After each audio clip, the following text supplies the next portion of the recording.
Don't lick my face. Don't lick. I seriously don't know how they did it, but they got me up here sitting on this bridge. It's moving. So scary. It's moving, shaking. Unique just all going to the edge and taking pictures and whatnot. And I'm sitting here like, hands on knees, don't move.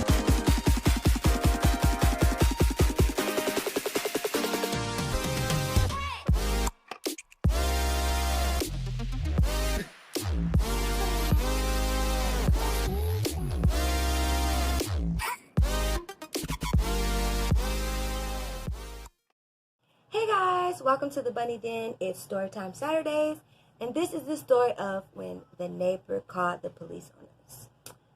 So, at this time, we were staying in Porto, and we were staying like near the market area, which is a really nice area, but there's a lot more locals in this area.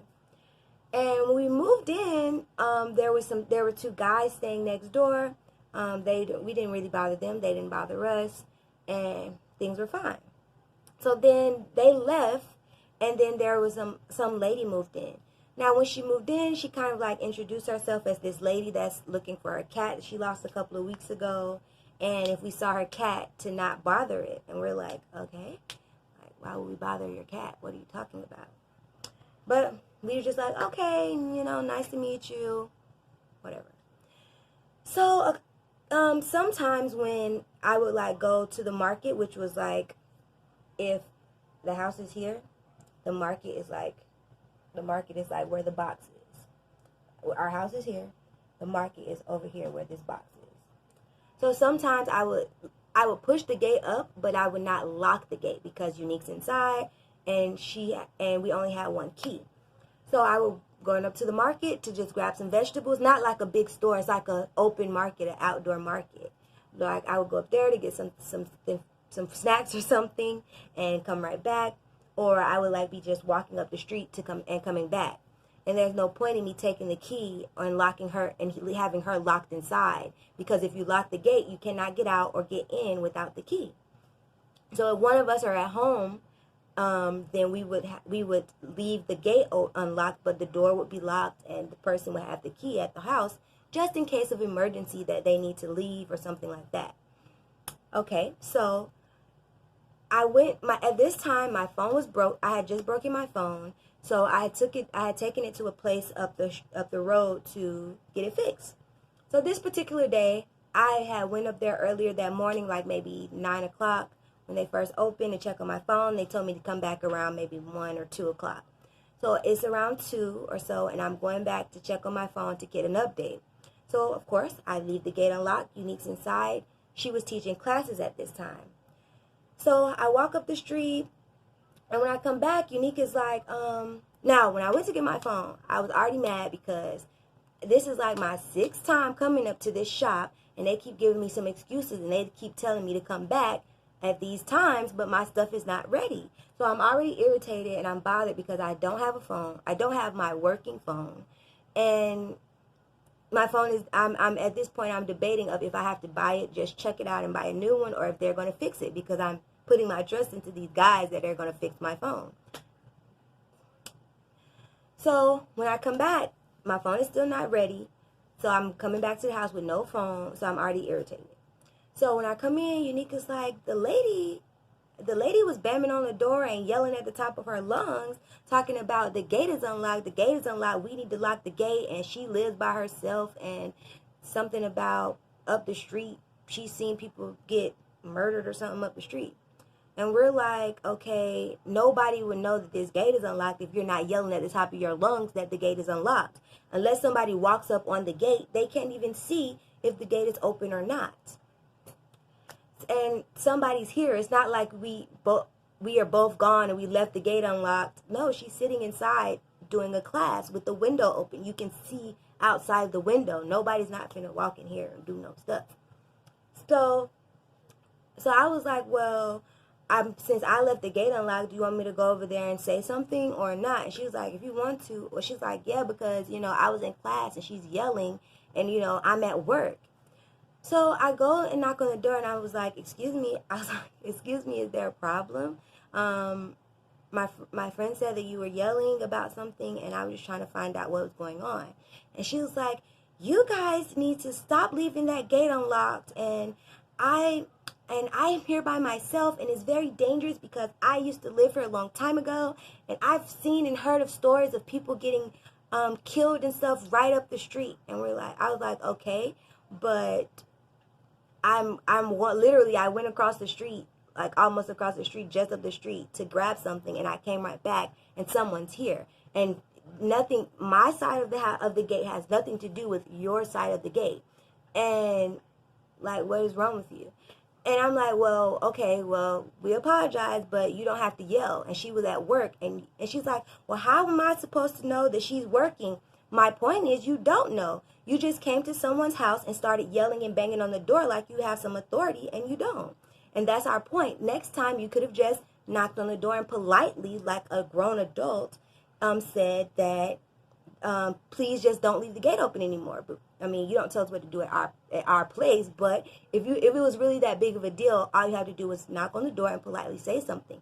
You did not have to yell and scream because, of course, you don't know what's going on inside of our home.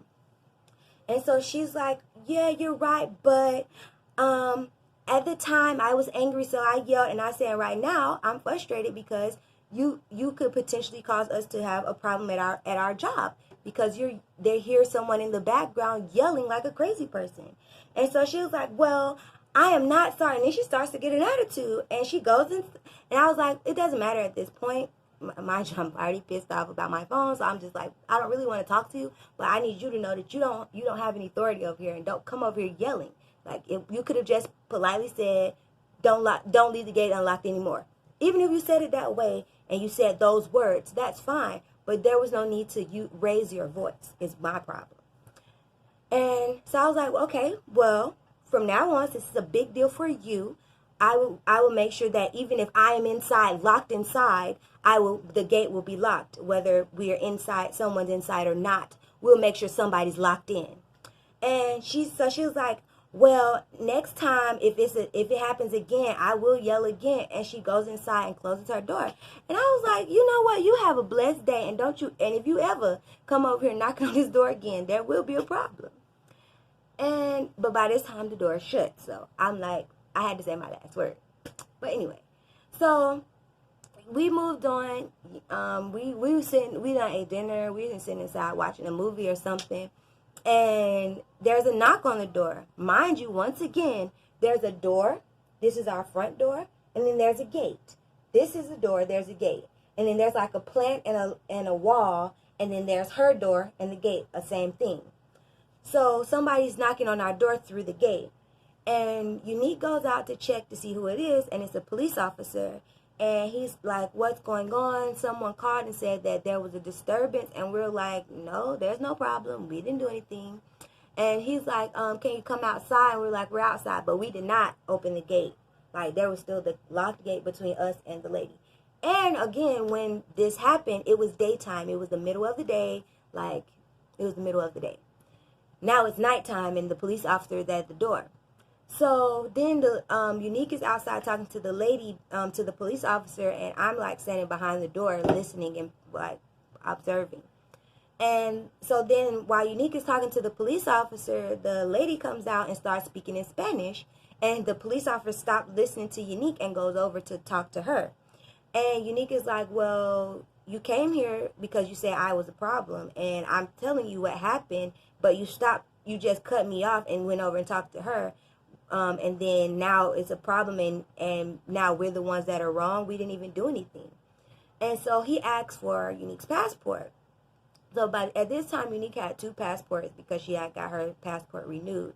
So she gave the man the passport, which I wish she wouldn't have done, even if they just had to take one out rather than have taken mine than hers because, whatever. But she gave them her passport, and he was like, you need to come to court. And she's like, when? Where's the place? And he didn't even want to tell her. Like, he's trying to tell us to go now. What court happens at 9, 10 o'clock at night? Like, no, we are not coming outside this gate for something bad to happen. No. So she gives him the passport, and she calls the Airbnb lady and is like, some lady came over here causing problems, and the police came and they took her passport, and somebody needs to come and handle this situation, or we can leave, because we will leave. Because at this point we're like, you're inconveniencing us and you're bothering us, and we didn't do anything wrong. So by this time, now I'm more observant. So yeah, now we're like, oh, are you going to take the keys? So I need to stay inside, so I can't go anywhere till you come back, or something like that. And the lady's just staying locked in her house. Like, she's not leaving at this point. She's not going anywhere during the day or anything. She's just inside. And now there's a lot of trash. There's a trail of ants on her side of the gate, which we're like, you're complaining and stuff, but you're being a messy neighbor. Like, you're just being a messy, miserable person. And so the next day, the Airbnb lady that works with the Airbnb, she comes and picks us up, and we go to the police station. And we go to the police station, they're like, nobody filed any reports. We don't know what you're talking about. And we're like, well, where is the passport? That's all we want. He told us to come here at this time to pick up the passport. So then, as we're like standing outside, the police officer guy who took the passport walks up, and he's like, oh, hey, yeah, let's walk over here. And we're like, aren't we supposed to be going to a court or something? And he's like, let's just walk over here. So we walk over to the side with him and the lady, the Airbnb lady, and they go back and forth in Spanish and stuff, and she's like vouching for us, like, we've been here for a couple of months, we haven't been any problems, and there's not like they have the gate swung wide open and they're gone, and she vouches for us, like, the lady is being outrageous at this, like, something's wrong with her. And she also had pictures like, she's messy, look at this trash, this shouldn't be out here like this, and stuff like that. So basically, the man was going to extort us. He was like, oh, we need to pay a fine to get the passport, but there's no reports or anything about the situation. So the lady was like, no, they're not paying anything. You could just give them their stuff back, and I will make sure that they'll keep the gate locked, and there will be no more problems. So he gives us the passport, and we go on, and you could tell he looks disappointed, like he really thought he was going to get some American money or something, some foreign money, which he did not.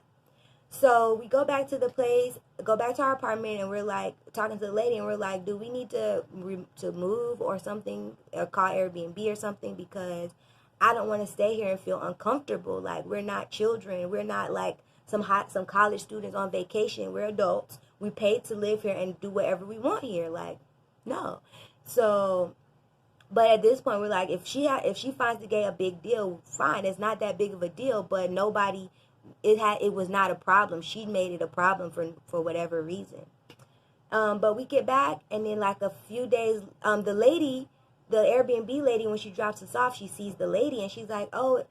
She talks to the lady in Spanish. She's like, is there a problem? What's going on? I'm trying to find out what happened. And the lady basically told her, don't be knocking on her door, and she doesn't want to talk. Now, mind you, the whole reason that this problem happened is because you came over here to our side of the whatever, and you were banging on the door and screaming, but now you don't want to talk about it because it wasn't a big deal. You're just making up problems, and you was just really trying it. And I think that the police officer guy who tried to come and get our stuff, I think that they had something going on, because I swear that's the same guy that after the situation kept coming in and out and stuff. Or she probably started acting like a damsel in distress and act like she needed some protection, but nobody was bothering her. But like a week later, I saw her like cleaning up and packing up the stuff, and she ended up moving. And oh yeah, and when I went over to ask her what was the problem, she asked me, how long do you guys plan on being here? Does it matter? Like, you don't live here. You are also a renter. Like, looks like another Airbnb, because a week ago there were two guys staying here. They cleaned up the place, and then they washed their car, and then they were gone, and now you're here with this car with these different people. Like, what is going on? So we was like, no. I was like, that doesn't matter, and we will keep the gate closed if it's a big deal for you, but you need to apologize because you came over here. She was working. The point was she was working, and you're yelling and our window is open. You can clearly see the window is open. and she's working. Like, you sound like a crazy person. You're being a crazy person. But needless to say, she got her passport back, and nothing really happened. And the lady ended up moving, and we finished our stay there. But we will not be staying there anymore. That's for sure. I mean, it was a nice place. It was fun and cool while it lasted, but it was a traumatizing thing. That was the first time somebody has ever called the police on me, as far as I'm concerned. And I guess she called it on me because I was the one that confronted her about it.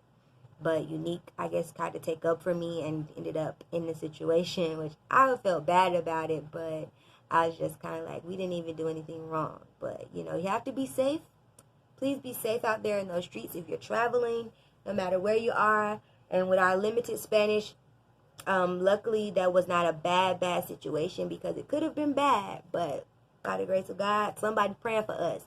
And whoever's out there praying for us, keep praying for us. Keep praying for us, because I can feel that we cover in the blood, because some of these places that we be in and some of the things that happen to us, it could be worse. It could be worse. And I understand that, and I appreciate that.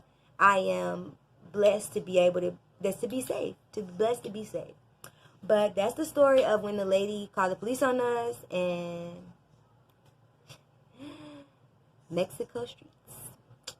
So I'll see you guys on Tuesday, and get your ovens heated, and I'll see you on Tuesday.